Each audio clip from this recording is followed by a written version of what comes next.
Hello, my name is Austin Habish, the founder of Think Catholic, and you're listening to the Summa podcast, where we study St. Thomas Aquinas' Summa Theologiae in a way simple and insightful for anyone to understand.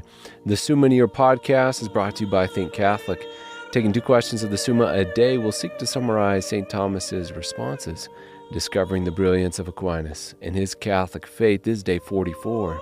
So let's get started. We're covering today questions 85 and 86 of the Prima Pars, that is, on the mode and order of understanding and what our intellect knows in material things. The translation that I always use is the one generously provided to me by Ave Maria Press, the 5-volume set translated by the Fathers of the English Dominican Province, which you can now get at a discounted price from Ave Maria Press's site by typing in the code SUMMA10. And so here we go. Article 1, whether our intellect understands corporeal and material things by abstraction from phantasms. And the regular listener to this podcast will likely already know the answer to this question from our last episode. Here, St. Thomas reaffirms what we said there, as well as gives us a kind of definition for phantasm in these words. Aristotle says that things are intelligible in proportion as they are separate from matter.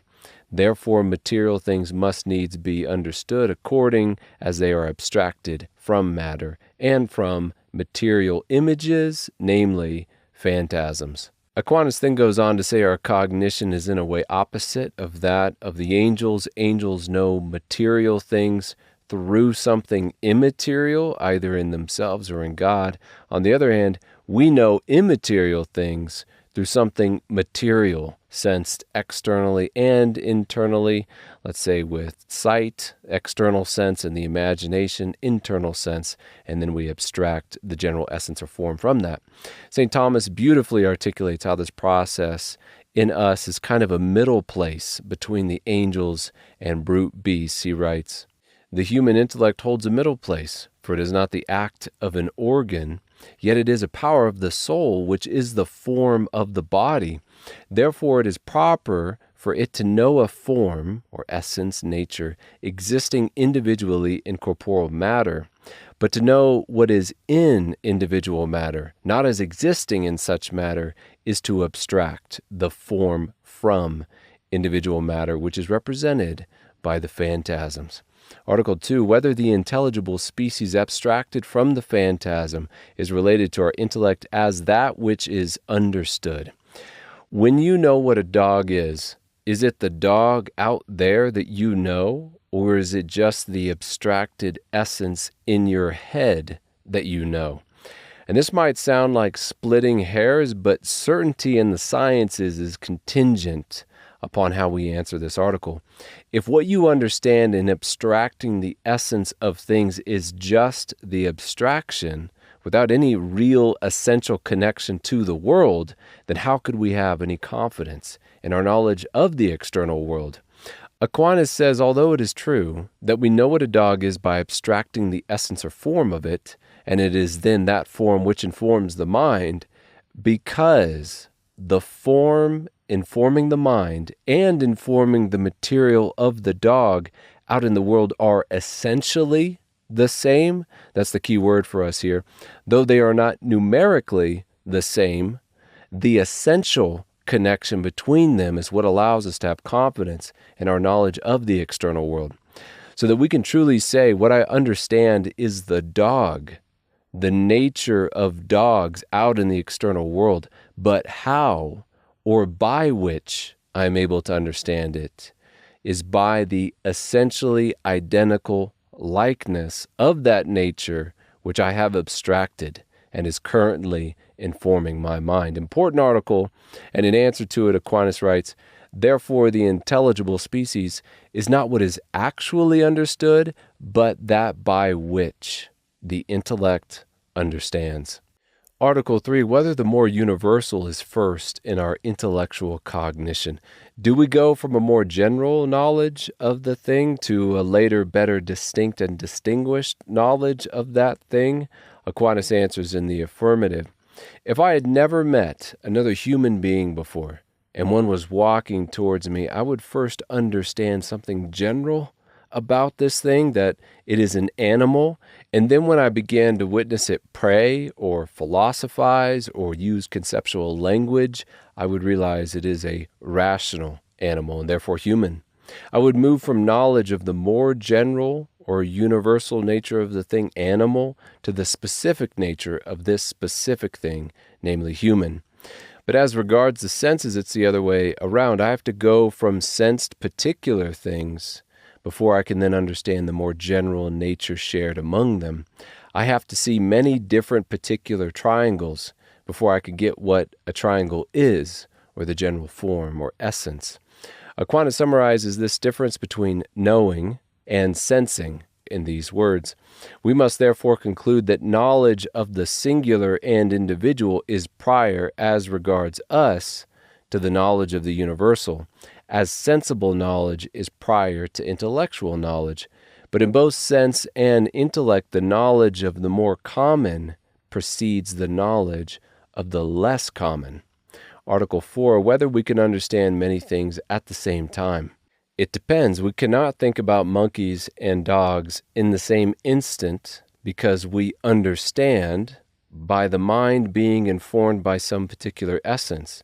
And just as a single object cannot be multiple sizes or shapes at the same time, analogously, so too the mind cannot be being informed by multiple things at the same time.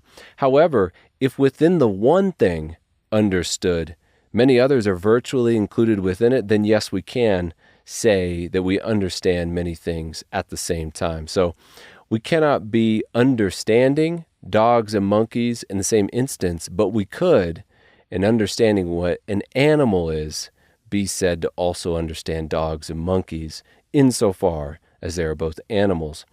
We can also have the habitual knowledge of many things, a knowledge we would say resides in us from learning these many and various things, but we cannot consider all of this knowledge distinctly and in the same one instance.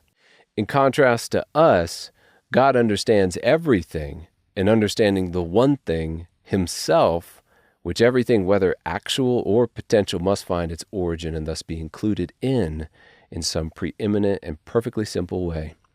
Article 5, whether our intellect understands by composition and division. Do we understand through propositions, by saying a thing is or is not, by making judgments? And the answer is yes. Here Aquinas gives a distinction between imperfect and perfect understanding. When we simply apprehend a thing, when by abstraction we get what a dog is, when the likeness of the dog's essence is in the mind, informing the mind, we still have to move from that point to then taking a stab at its properties.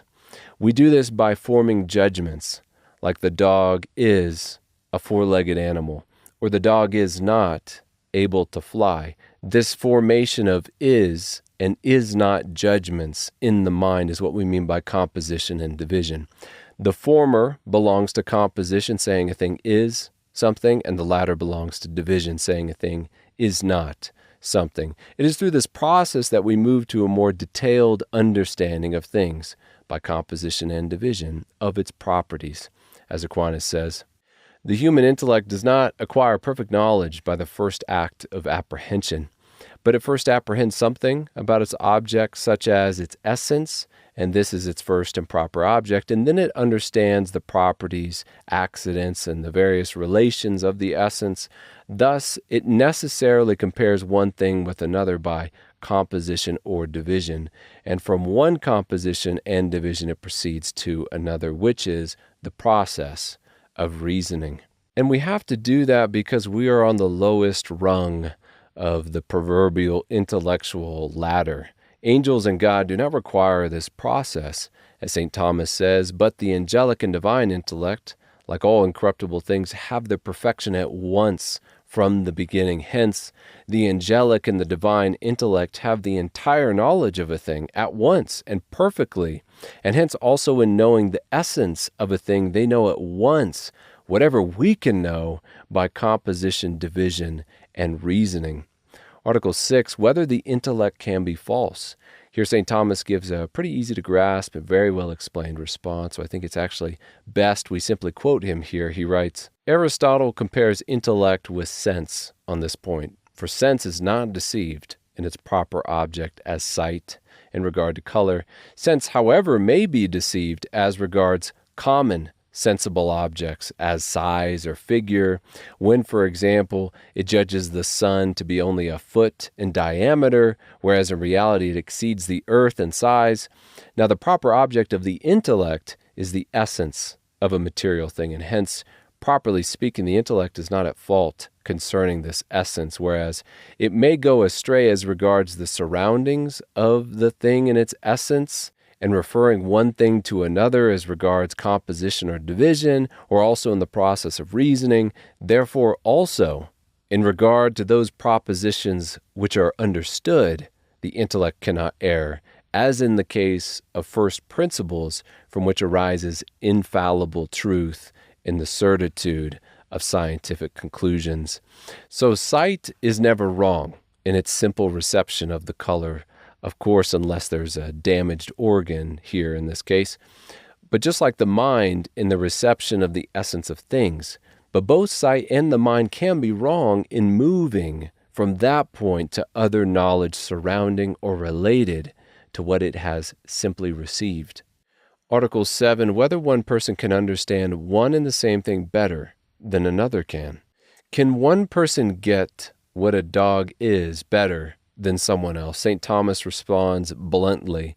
Experience shows that some understand more profoundly than do others, as one who carries a conclusion to its first principles and ultimate causes understands it better than the one who reduces it only to its proximate causes. Within this response from Aquinas and further within the article, we pick up an essential distinction. That just as the mere reception of the essence of a thing cannot be false, and thereby can also not be better or worse from one person to another, yet when it comes to drawing out explicitly what is contained only implicitly in the essence of things, so working downwards towards another particular truth, or even running it backwards to a grander or more universal truth, it is true that some people are better or worse at that process. So the response to our article is both yes and no, depending on what one means. And the perfect analogy here is with the sense of sight, that just as the mere reception of color is not better or worse from one man's faculty of sight to another, provided, again, the sense organ is not impaired, so too the reception of the intellect is not better from one person to another. Yet, just as one can see more accurately what those colors are depicting, a greater detail of the thing seen, so too the understanding of one can go on to a greater detail of understanding, as well as the farther reaching implications of what has been received. Article 8, whether the intellect understands the indivisible before the divisible. And maybe to save the listener a lot of the philosophical distinctions that are made and we could make in this article, responding simply, first the question is, whether you understand the tree and angel first, considered as a whole, or if you understand its parts first, either as the tree cut up into parts or with the tree and angel in regards to their distinct faculties or other properties. And the answer is, generally speaking, we understand things as a whole, as indivisible, before we go on to understand the divisible. And we move on to question 86. What our intellect knows in material things. Article 1. Whether our intellect knows singulars. Does our mind know particular material things? In the sense that it abstracts the essence from those particular things, which is identical, essentially, both in the mind and the thing?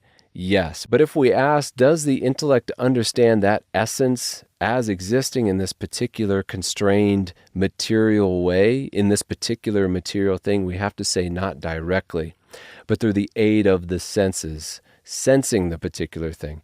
It is the coordination of sense, both internal and external, with the mind that allows us not only to apprehend individual things via sense, but to know what kinds of things they are via the mind. St. Thomas says, our intellect cannot know the singular in material things directly and primarily. The reason of this is that the principle of singularity in material things is individual matter, whereas our intellect, as we've said above, understands by abstracting the intelligible species from such matter. Therefore, it understands the universal directly through the intelligible species and indirectly the singular, represented by the phantasm. Article 2, whether our intellect can know the infinite. If what we mean by infinite is that we can go on learning without limit, then yes, but as Aquinas says, in material things the infinite does not exist, actually, but only potentially in the sense of one thing succeeding another, and the infinite could not be known actually unless all its parts were counted, which is impossible. And then when it comes to God knowing the infinite, since he is without limit, as well as how we will understand things in the beatific vision, St. Thomas writes, "The formal infinite God is of himself known, but he is unknown to us by reason of our feeble intellect, which in its present state has a natural aptitude for material objects only. In the future life, this defect of intellect will be removed by the state of glory, when we shall be able to see the essence of God himself, but without being able to comprehend him." And on to Article 3, whether our intellect can know contingent things. Contingent meaning a thing whose existence is not necessary, but dependent on some other cause. Contingent will also be defined by Aquinas. In this article, he says, it is a potentiality to be or not to be. For example, the potential for you to be at work tomorrow is contingent upon your free choice. Also, since matter, considered in itself as sheer potency, raw, potential existence, as we've said in many previous episodes, then in our knowing material things, we do know contingent things, since all material things are contingent.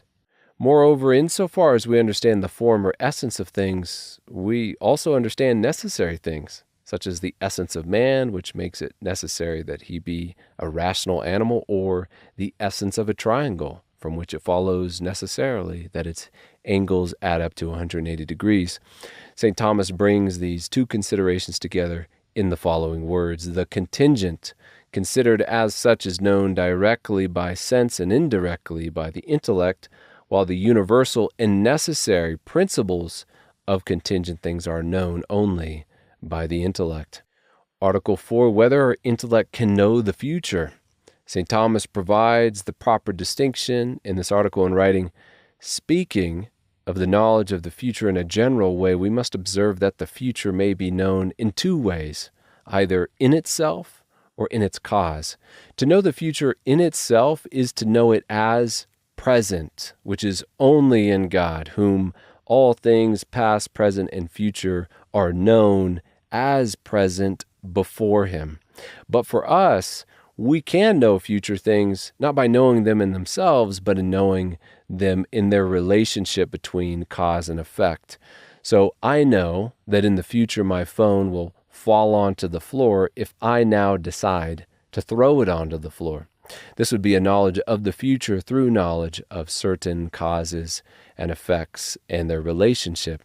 In St. Thomas's words, knowledge which is drawn from universal causal principles, from these the future may be known according to the order of the effects to the cause.